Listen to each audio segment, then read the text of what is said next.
because I'm going to talk about controlling anxiety and attacking all those things. And that way you can trade without stress. But I'm also going to talk about, in the beginning, uh, all the anxiety and the stress and trading without stress, all those techniques and stuff. That's going to be towards the end of this Twitter space. So at the minimum, you should at least divide it that way. So that way when your listeners are listening to it on your YouTube channel, and again, you're welcome to monetize that. I just don't want you monetizing my lectures, for trading the full things. Don't do that. But here, you're welcome to do that. I don't mind doing it. And I'm teaching this today because I have a lot of questions that have been brought to me about how do you, as a student, how do you overcome these barriers that you have? You may not even realize what they are. How do you discover them? How do you work forward to get through all those things? And then what happens if you can't do it because you are wrestling with some kind of a mental illness? Maybe you're at your wit's end, maybe external stresses, not the market itself, but they're all compounding. And you feel like your world's constricting and you just can't focus. You can't do anything right. You feel like impending doom. That's the latter portion of this Twitter space today. Or should we call it X space? I just refuse to call it X. Sorry, Elon. So, I hope you're all doing well. I have I've thought about how I wanted to deliver this kind of conversation. I know some of you like to walk around or exercise or do whatever. And when we do the exercises or talk about the exercise in the latter portion, please don't be using any kind of vehicle. Don't be trying to do it while you're driving, because you'll see they have a physiological response to it immediately, which will be very surprising to some of you. But there's a lot of new students this year, and the 2024 mentorship for Caleb is kind of like hitting on all cylinders right out the gate, because I'm taking right in front of all of the live price action. And I'm explaining things, making you aware of what my focus would be at the time, at that moment, watching price action. Now, as a trader, in the beginning, you don't know what you don't know. And when you discover things that you didn't realize were so important, it's sometimes very easy to discount it. Meaning that you might think to yourself, well, I feel a little anxious because I have too much on the trade, or I just took a loss and I'm already back in the market. And you feel that discomfort, like something's just not right. A new trader that's rushed to go into trading with real money will look at that and say, well, I don't want to be a wimp. Okay, I don't want to be a softie and feel like I'm getting scared or shook out of the marketplace, because if we were all in the locker room of the arena that is trading, and I'm in the boys' room and we're all changing, and they look at me and they ask me, hey, how'd you do today? Were you nervous? You look nervous. You don't want to show any kind of signs of weakness. No way, I can't do that. So as a new trader that rushes to put money in before they learned how to trade, before they discovered everything that's holding them back and they don't realize it yet, they'll have these little triggers, these little moments where their subconscious starts talking to them about, hey, look, are you sure you want to be right where you're at right now? Are you sure you want to be doing what you're doing? And in the beginning, you're so, especially for the men, you're so keyed up on trying to be impressive to other people instead of simply relaxing and trying to do this for yourself. There's nothing selfish about that. There's zero selfishness. You absolutely need to be self-centered and self-focused in the beginning as a developing student. That is not something that is unchristian. It's not something that's egotistical or narcissistic. You need to put yourself inside of a fortress of solitude. And that fortress of solitude is both a physical location where when you're trading, you're not inviting other people's opinion. When you're studying, you're not inviting other people's opinion. Whoever you're using as a resource, and I'm assuming because you're listening to me, you're tapping into me as that resource. Don't let other authors, teachers, influencers come in, because I'm going to be very, very disruptive to that. The number one reason why I do that is the number one, draw a crowd. It's like starting a fire. People can't turn away from a fire. They can't turn away from a train wreck or a car accident. You really don't take pleasure in seeing bad things happen to other people, but you just can't help it. You got to look. And I have used those things to garner a crowd. Well, you don't want to do that with your own trading. You don't want to do that with your own development, because what you're going to do is you're going to invite other people's opinion. Where when I market myself for free, never paid for it, I invite the opinions of others. And I make it polarizing because it makes other people talk. And there's no faster viral marketing campaign than you can have is if you can make something divisive. That's why pro wrestling, the scripted stuff, that's why it was so popular for so long. It's all scripted, and it's manipulation of the audience. But if I can encourage you as a student to try to remove that stuff from your learning and your studying, to other people that might sound cultish. And I can see that, and I use that, I embrace that, because that perspective eliminates the ability for outside influences to mess you up, because you have to discover who you are. I've had students come to me, go through all the things that I put them through, and they say, you know what, this doesn't suit me. I don't think I should be a trader. And that's maturity. It doesn't mean that the stuff that they were learning doesn't work. It just means that they weren't trading at all. They just can't do it. And why put themselves through it? So I want to kind of like invite that opportunity for all of you, because trading is absolutely not for everyone. There's going to be some things that you're going to encounter while you're trading, while you're learning to trade. When you lose money, you don't know what that feels like until it happens. And all the coping skills that I'm going to teach at the end of this Twitter space may not be enough to get you through it and past it. You might just say, you know what, this doesn't feel right for me. And if it happens to be you that feels that way, you know what? Put it aside for a little while, maybe 6 months. And if you feel the urge to come back to it, maybe not with me, but someone else teaching, if they can prove that they have something that works and they have other people that have learned what it is they taught and they're proving profitability and consistency, there's nothing wrong with going to someone else that teaches you how to do investing or trading or reading price action or whatever you want to call it. But if you're going to come to me, I encourage rather aggressively that you need to cut all other sources of information off.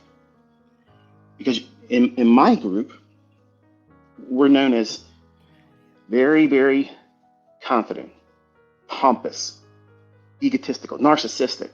These are all descriptive terms, because when my students learn what it is that I teach, that part of my persona rubs off on them, because they can do things that they see other people incapable of doing. When everybody else is out there trying to talk other individuals down, our community talks each other up. That's important. That's a characteristic that nobody likes to spend too much focus on, because it counters most of everything that's going to be negative that you're going to encounter as a student of mine. You're going to feel like, wow, man, this is a cult. I don't want anybody thinking bad about me. You're not going to meet these people. You're not going to have dinner with them. You're not going to invite them over to Thanksgiving dinner or Christmas. You're not going to celebrate the New Year, drinking champagne with them at the turn of the New Year. But you're elevating their sense of worth and impact and influence over you through fear. And what are you fearful of? How other people are going to look at you. How other people are going to be able to judge you on the basis of who you learned from, what you believe and don't believe about a market algorithm. They're all talking points, and every side and every angle believes that they are the right side. So how can you imagine the impact of frustrating, conflicting input from other people's opinion in the beginning when you first start learning? It causes paralysis. It causes you to feel like, am I wasting my time? Am I wasting my time? My question is did the people you see on YouTube proving that they're being profitable, that the companies that pay them out, that are interviewing them, you think they just gave that money to them for free? I don't have any affiliates with anybody. None. So it serves me and them no direct gain by making it public knowledge that the people that they paid out in their profitable trades are my students. So we have receipts, and there's new individuals coming forward all the time using the same information that you have at your fingertips for free. I have created an environment. You always see these guys advertising. They'll say, this is a no risk opportunity. But act now, because if you don't do it, there's no telling how long I'm going to keep this for free or have this discount or something to that effect. That's pressure sales. You should feel relaxed. I'm not getting paid here. This is why I'm doing this here too, because I'm not monetized on X or Twitter. I don't have any monetization on there at all. Zero. To be honest with you, I don't even know how to do it if I wanted to do it. And I don't want to do it. I could put this in a G-rated narrative on my YouTube channel and collect ad revenue off of that. But I don't want, I want to talk to you like a friend. I want to talk to you through the perspective of a father figure, because I'm talking to Caleb. Because I want him to understand that these are going to be huge wrestling matches for him, just like they're going to be for you. And for some of you, you're going to discover that, wow, I went through that and I thought I was losing my mind. I thought I was just being, incapable of learning. No, it's just very hard to do, folks, because you're wrestling yourself. You're competing with an image of yourself that you're holding on to. And unfortunately, in the beginning, it's a self-defeating image. You're holding on to a weak, closed-minded, narrow-minded, scared little child. And I don't mean that to be condescending.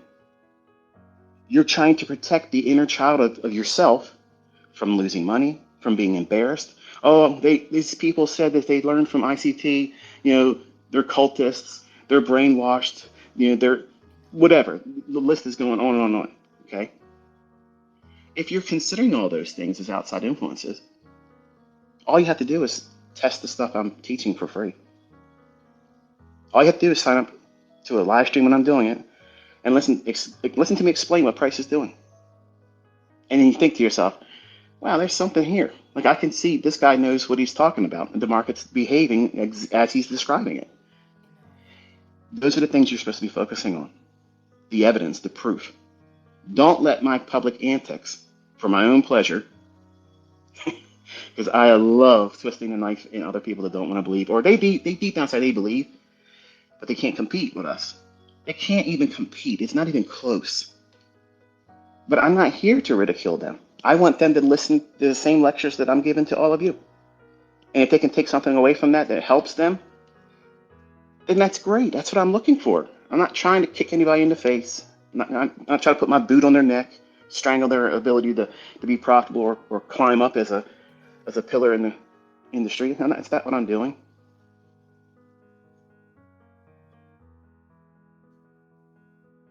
If you don't guard your fortress of solitude, that means your physical location where you study. That means your family members can't be in the room with you. If you have children, God bless them, they can't be in the room with you. Your spouse, whether being supportive or not, and chances are they're probably not going to be supportive. They don't believe yet in your future self. The things that you have to go through to refine your future self, that future success that you want to have, but you don't really necessarily believe it yet, you got to be convinced of it.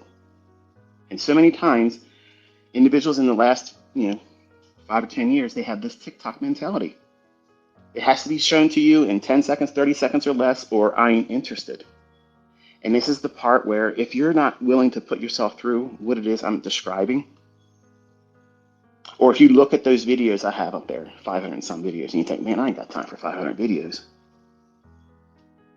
How many football games have you watched since you started watching them? How many basketball games have you watched since you started watching them? Has your attendance in the audience, seeing those games live, has that made any impact on you being able to play football or basketball any better? No. So why are you watching it? Why are you paying all that money to support these people who don't know you, they don't care about you, they simply will never spend time with you, and to get them to stop to get an autograph or a snapshot is asking too much many times.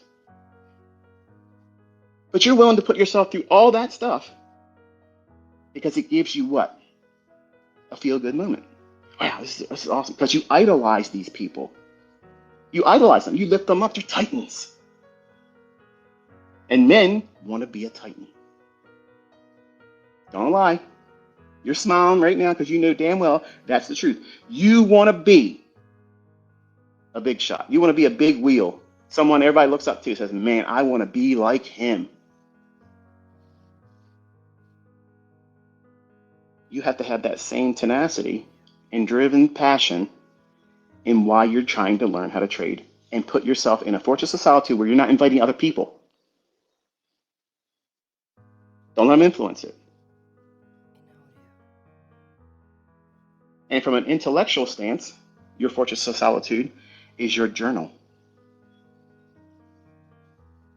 That's where you go to lick your wounds when you don't do something right. But you don't go there and treat it like it's a house of pain, like it's an abusive relationship. And so many of you have shared some of your journal entries to me while talking about a price action move. And while maybe your technical thing might be there and it may be correct and it just didn't work out for that moment or that time or that instance, the negative annotations, the negative things that are spoken about what you're trying to teach yourself, what do you think is more appropriate for that inner child that's inside you right now that you're nurturing that will be your future self? What's more nurturing? If you're constantly beating that inner child down with negative, not encouragement, but punishment. You should have did this better.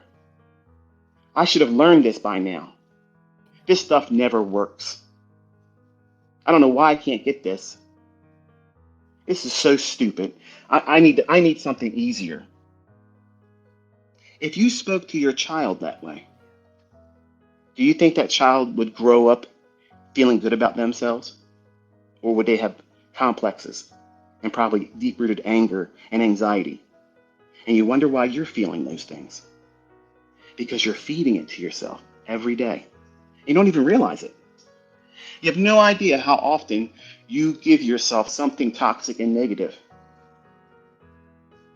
And that's why when you watch something positive, you're like, wow, I really enjoyed that moment. Or if you see someone you haven't seen in a long time, an old friend or a loved one, that's why holidays, except for Carl, gets invited to the festivities. He wasn't supposed to be there, but some joker invited him. It's bad enough you got to work with him all the time, but now he's showing up at New Year's Eve. It was fun until he showed up. Then you're doing everything you can to avoid him. Well, at the holidays, you feel good. Why? Because your attention's taken off of all the negative things about yourself, and then what do? Yeah, well, I got a raise today. Yeah, last week got a promotion at the job. That's right. I don't know how they're going to do it without me. Whenever I decide to leave the company, oh, they're so screwed. You get to talk about all the good stuff, and you hide all that stuff. That's exactly what proper journaling is. You need to do that. You need to cultivate all the positives. And that's why it feels good to be around your cousin who hasn't left Jiffy Lube. He's been doing that for 12 years. Says he's going to college and never even done prerequisites, never did anything but get greased.